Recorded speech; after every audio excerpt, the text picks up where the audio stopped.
menghormati ulama tapi jangan sampai mengkultuskan mereka. Ini juga penting. Ya, disebutkan dalam kitab ya, adab talabul ilm wa subulu bina'ihi wa rusukhi al-ihtiram wal taqdir wal adab. Kita menghormati, mengangkat derajat ulama tapi jangan sampai kepada kultus ya ulama, mengkultuskan mereka. Jadi kalimat ini penting digarisbawahi. Kenapa? Sebagian orang berlebihan.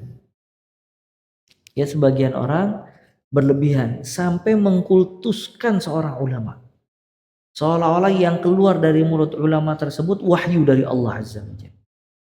Maka apabila dibawakan hadis yang menyelisih perkataan ustadznya, tetap dia megang perkataan ustadz dan menolak hadis.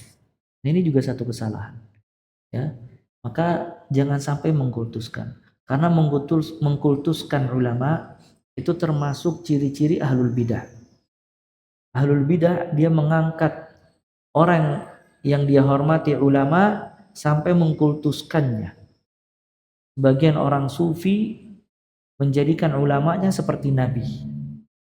Bahkan kalau dia sudah tuafa datang ke kuburannya berdoa kepada ulama tersebut, dan mereka mengatakan kalau wali-wali derajatnya lebih tinggi dibandingkan nabi.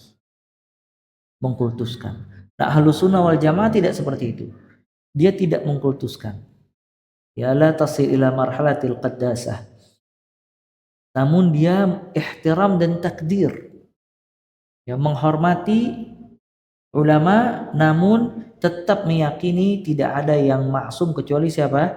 Nabi Muhammad sallallahu alaihi wa ala alihi wasallam.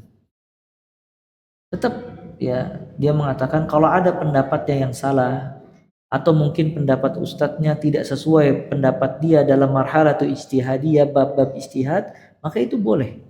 Dan si ustadz juga tidak boleh mewajibkan muridnya untuk mengikuti dirinya dalam bab-bab ijtihadiyah. Ya.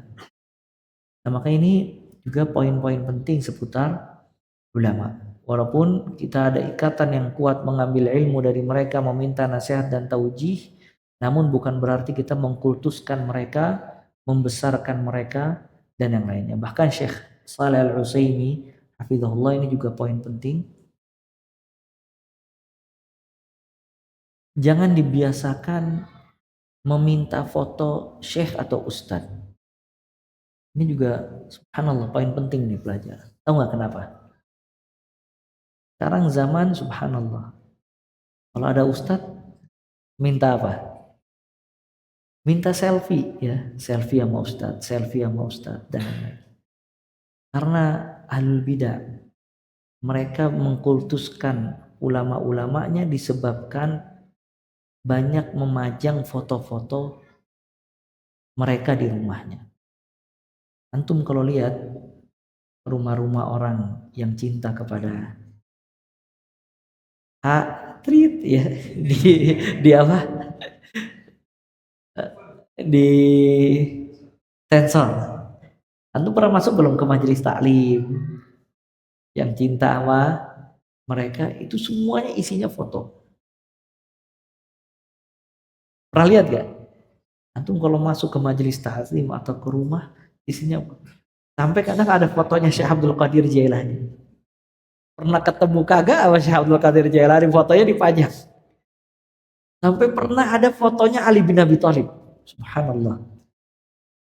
Nah, ini awal mula mengkultuskan seseorang. Ya. Jadi dipajang sama mereka. Mereka yang sering ngelihat, oh ini foto si fulan. Kalau mereka lagi kajian di majelis ta'limnya, mereka menghadirkan foto-foto itu ta'ziman lahum, mengagungkan mereka. Dan fitnah ini fitnahnya kaumnya Nabi Nuh alaihissalam. Kaumnya Nabi Nuh pertama kali terfitnah dan digoda oleh syaitan itu bukan menyembah patung, tapi membuat patung orang-orang soleh. Dibuat patung orang-orang soleh ta'ziman lahum, untuk mengagungkan mereka. Ya, jadi kalau mereka lagi futur, lagi lemah, ngelihat patung tersebut langsung semangat, langsung mengagungkan, memotivasi. Subhanallah, selesai dari generasi pertama, generasi yang selanjutnya syaitan datang menggoda, jangan hanya diagungkan, disembah patung tersebut. Nah itu sunnah siapa? Kaumnya Nabi Nuh. Nah di zaman sekarang mungkin patung nggak laku. Yang laku apa?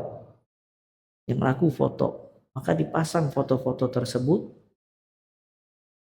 kemudian dijadikan ta'zim, pengagungan. Dan subhanallah, hal ini masuk kepada dakwah salafiyah. Masuk kepada dakwah salafiyah. Akhirnya orang-orang yang mengaji, setiap kajian berusaha untuk mengambil foto ustadznya, atau kalau ada kesempatan ketika ketemu ustadz minta apa? Minta selfie misalnya, foto bareng. Ta'ziman, untuk mengagungkan. Makanya ini juga pelajaran buat kita. Ya semoga Allah Ta'ala menjaga kita semua dan menjadikan kita hudatan muhtadin, orang-orang yang mendapatkan hidayah dan memberikan hidayah kepada orang lain.